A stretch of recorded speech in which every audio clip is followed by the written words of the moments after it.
ಆತ್ಮೀಯ ಬಂಧುಗಳೇ, ಶ್ರದ್ಧೆಯ ತಂದೆ ತಾಯಂದಿರೇ, ನಲ್ಮೆಯ ಸಾಹಿತ್ಯಾಭಿಮಾನಿಗಳೇ, ಬ್ರಹ್ಮ ಸೃಷ್ಟಿಸಿದಂತಹ ಈ ಜಗತ್ತಿನ ವಿಚಾರವಾಗಿ ಈ ಹಿಂದೆ ಹಲವಾರು ಕಗ್ಗಗಳನ್ನು ನಾವು ನೋಡಿದ್ದೇವೆ.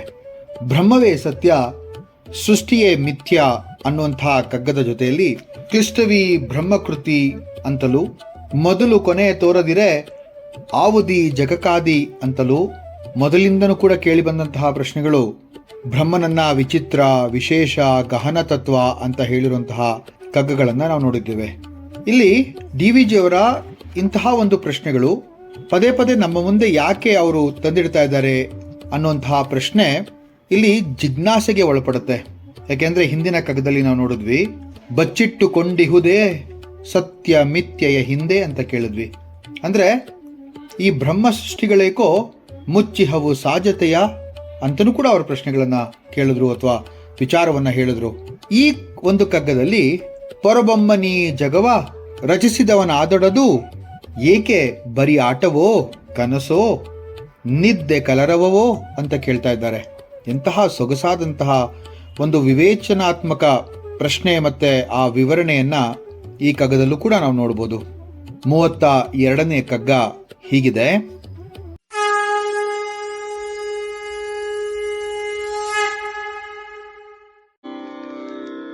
ಪರಬೊಮ್ಮನಿ ಜಗವ ರಚಿಸಿದವನಾದೊಡದು ಬರಿಯಾಟವೋ ಕನಸೋ ನಿದ್ದೆ ಕಲವರವೋ ಮರುಳನವನಲ್ಲದೊಡೆ ನಿಯಮವೊಂದಿರಬೇಕು ಗುರಿ ಗೊತ್ತದೇನಿಹುದೋ ಮಂಕುತಿಮ್ಮ ಮಂಕುತಿಮ್ಮ.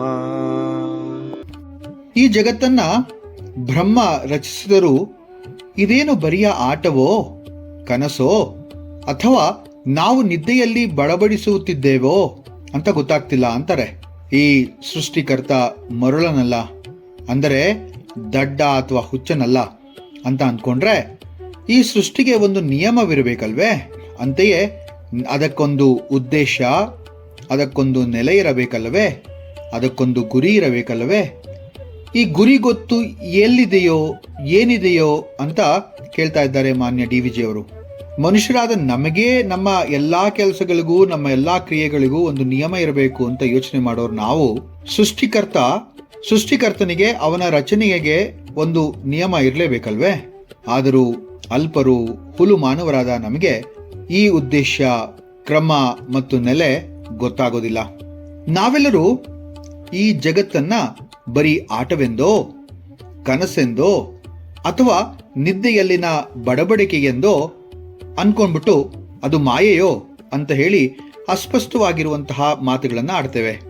ಏಕೆ DVG ಅವರು ಪದೇ ಪದೇ ಇದೇ ತರನಾದಂತಹ ಪ್ರಶ್ನೆಗಳನ್ನ ಕೇಳ್ತಾ ಇದ್ದಾರೆ, ನಮ್ಮ ಮುಂದೆ ಇಡ್ತಾ ಇದ್ದಾರೆ? ಅವರ ಜಿಜ್ಞಾಸೆಗೆ ಕಾರಣವೇನಿರಬೇಕು ಎಂದು ನಮಗೆ ಅನಿಸುವುದು ಸಹಜ.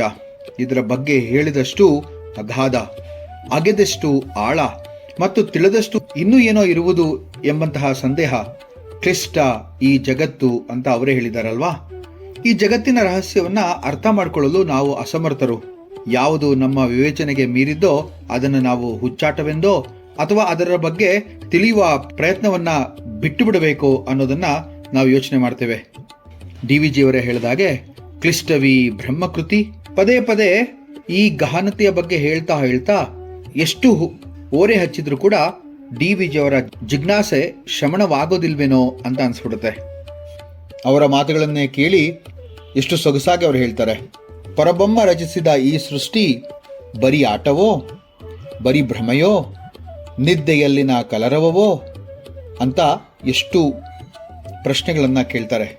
ನಾವುಗಳೆಲ್ಲರೂ ಕೂಡ ನಮಗೆ ಅರ್ಥವಾಗೋದನ್ನ ಅರ್ಥ ಮಾಡ್ಕೊಳ್ಳೋದಕ್ಕೆ ಪ್ರಯತ್ನ ಪಡ್ತೇವೆ ಆದಷ್ಟು. ಅದಕ್ಕೆ DVG ಹೇಳ್ತಾರೆ, ನಮ್ಮ ಈ ಜೀವಗತಿಗೆ ಒಂದು ನಿಯಮವಿಲ್ಲ, ಆದರೆ ಆತನ ಪ್ರತಿಯೊಂದು ನಡೆಗೆ ನಿಯಮವಿದೆ, ಬದ್ಧತೆ ಇದೆ. ಆದರೆ ಅದು ನಮಗೆ ಕಾಣುವುದಿಲ್ಲ, ಕಂಡರೂ ಅರ್ಥವಾಗೋದಿಲ್ಲ. ಅರ್ಥವಾದರೂ ನಮ್ಮ ಮತಿಯ ಮಿತಿಯಿಂದ ಸಮಗ್ರವಾದಂತೆ ಒಂದು ಚಿತ್ರಣ ನಮ್ಮ ಕಣ್ಮುಂದೆ ಬರೋದಿಲ್ಲ, ಅದು ಭಾಸವಾಗೋದೇ ಇಲ್ಲ. ವಿಚಿತ್ರ ಎನಿಸುವುದೆಲ್ಲ ಅರ್ಥಹೀನ ಅಲ್ಲವಲ್ಲ?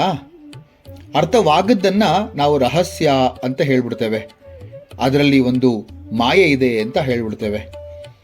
ಎಲ್ಲವೂ ಆತನಿಂದಲೇ ಆದಮೇಲೆ ಯೋಚಿಸುವುದೇನಿದೆ ಅಂದ್ಕೊಂಡು ಅವನು ಆಡಿಸಿದ ಆಟದಂತೆ ಆಡ್ತಾ ಅವನು ಹೇಳ್ದಂಗೆ ಕೇಳ್ಕೊಂಡು ನಾವೆಲ್ಲರೂ ಕೂಡ ಅವನ ಕೈಯ ಬೊಂಬೆ ಅಂತ ಹೇಳಿ ನಾವು ನಮ್ಮನ್ನು ನಾವೇ ಸಮಾಧಾನ ಪಡಿಸ್ಕೊಂಡು ನಾವು ನಮ್ಮ ಜೀವನವನ್ನು ದೂಕ್ಬಿಡ್ತೇವೆ.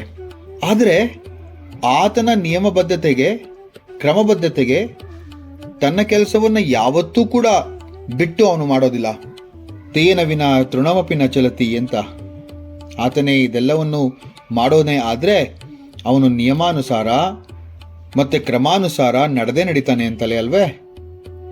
ಆತನ ಹಿರಿಮೆ, ರಚನೆ ಮತ್ತೆ ಕ್ರಮವನ್ನು ಅರ್ಥ ಮಾಡ್ಕೊಳ್ಳೋದು ಒಂದು ವ್ಯರ್ಥದ ಒಂದು ಸಂಗತಿ ಅಥವಾ ಕೆಲಸ ಅಂತ ಅಂದರೆ ತಪ್ಪಾಗಲ್ಲ.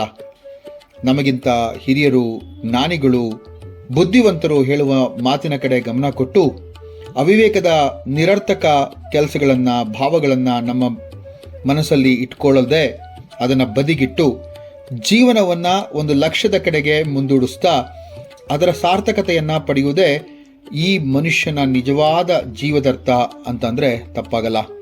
ಅಂತ ಅಂದರೆ ಅತಿಶಯೋಕ್ತಿಯೂ ಕೂಡ ಆಗೋದಿಲ್ಲ. ಪರಬೊಮ್ಮನಿ ಜಗವ ರಚಿಸಿದವನಾದೊಡದು ಬರೀ ಆಟವೋ, ಕನಸೋ ನಿದ್ದೆ ಕಲರವವೋ, ಮೊರಳನವನಲ್ಲದೊಡೆ ನಿಯಮ ಒಂದಿರಬೇಕು, ಗುರಿ ಗೊತ್ತದೇನಿಹುದೋ ಮಂಕುತಿಮ್ಮ ಅಂತ ಹೇಳ್ತಾ ಇದ್ದಾರೆ. ಗುರಿ ಗೊತ್ತು ಅದು ಏನಿಹುದೋ ಅಂತ. ಎಷ್ಟು ಸೊಗಸಾದಂಥ ಅರ್ಥ. ಮುಂದಿನ ಒಂದು ಕಗ್ಗದೊಂದಿಗೆ ಮತ್ತೆ ಭೇಟಿಯಾಗ್ತೇನೆ. ನಮಸ್ಕಾರ.